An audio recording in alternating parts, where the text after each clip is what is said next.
The Dalish prisoners escaped safely? We got them away free and clear. Good. I do not know how you have found your dealings with the Dalish. Whatever my frustrations with them, it was a privilege to be able to help our people again. Thank you for allowing me to help. Chance to infuriate Elganon was a reminder of simpler times.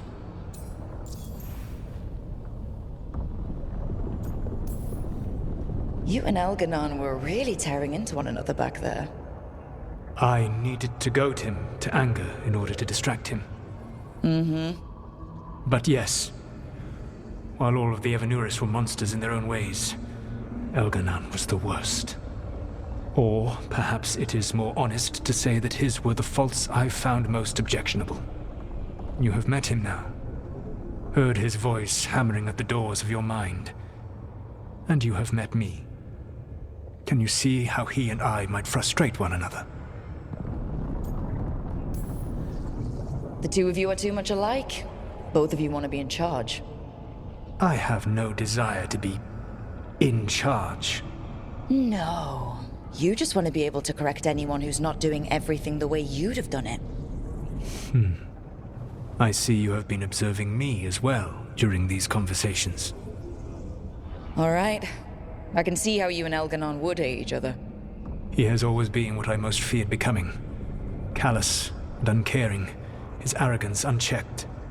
To have that much power and no one to remind him that he could be wrong. Well, he had you. And I suppose I had you.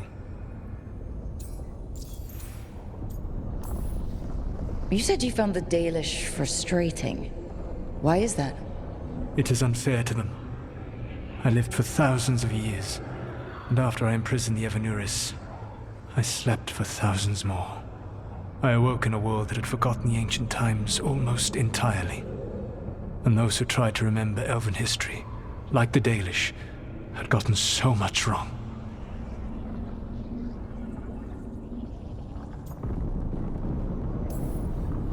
Like the terrible trickster Fen'Harel who sealed away the gods? There was truth to their stories. My rebellion had indeed disrupted the lives of those who had been comfortable. And when I created the Veil, I destroyed an empire. Their judgments were fair, if clouded. I tried to explain the truth to one clan. When I convinced them that I was truly Fen'Harel, they attacked me. After that, I hid my explanations behind the facade of having witnessed events in the Fade. And every mage knows that what we see in the Fade might not be literally true. Yes. The Dalish had no reason to believe me.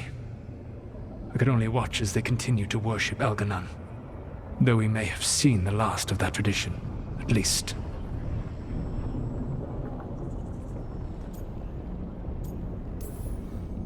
Last time I got his attention, he got angry enough to come after us with the blighted dragons. Hopefully this baits him into a mistake we can use against him. Every act of resistance is a thorn in his side. He will break soon. When we first met, I saw you only as a foolishly confident child who disrupted my plans. You were an irritant.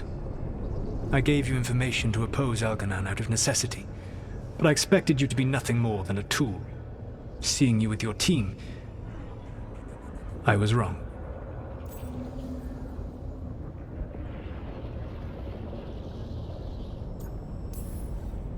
I'm impressed you got that out without choking on it. If I could not admit when I was wrong, I would be no better than Elganon. Your team trusts you, and you listen to them. It is impressive and enviable. It took me centuries to build such a bond during my rebellion, and when I served the Inquisition, I tried to avoid entanglements. Except for Inquisitor Llewellyn. I said that I resolved to do so, not that I succeeded.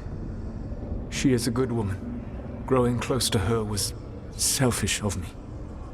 Do you regret it? I live with countless regrets. Some of them I have grown to cherish more than my victories.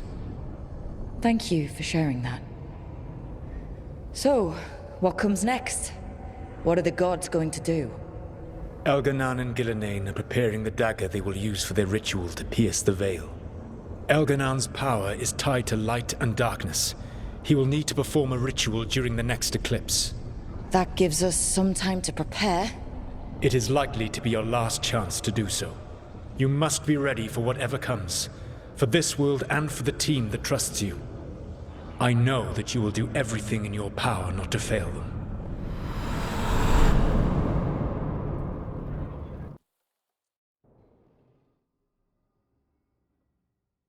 So now Elganan's recovered his own archdemon, and the gods only need an eclipse to complete their dagger. We saved the Dalish, though. That's important. But now Elgernon's immortal, so long as his archdemon lives. And we all know how hard those things are to kill. We killed Razikale, didn't we? After losing hundreds of wardens. And it took a centuries-old trap to do it. We don't have either of those. Not anymore. Just when you think the tide's in your favor, it turns right back.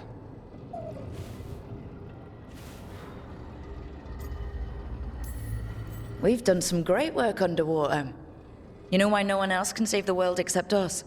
Why the Inquisitor told me it had to be us? Because we don't give up. Knock us down and we come back swinging. Nice speech, Rook. But it's hard to complete a contract if you don't know where the target is. We found the gods before. Not without help, we didn't. So we get help again. We've got allies everywhere now.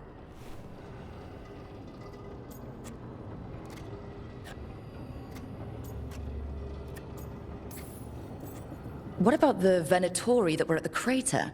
They might know where the gods are hiding. No one will risk being an informant. Not while the Venatori hold power in Minrathous. It's a dead end. The crows may have something. The Antam are moving large quantities of supplies out of the city. Weapons, armor, gatlock. And food. About half are remaining provisions. Enough to feed the Antam navy. Given the timing, it seems unlikely to be a coincidence. Wherever those supplies are headed, that's likely where we'll find the gods. Any more details from the crows, Lucanus? They said the Antam have long work ahead. We have time. Also, Biago would like a meeting. At your earliest convenience. From him, that means important, but not yet urgent.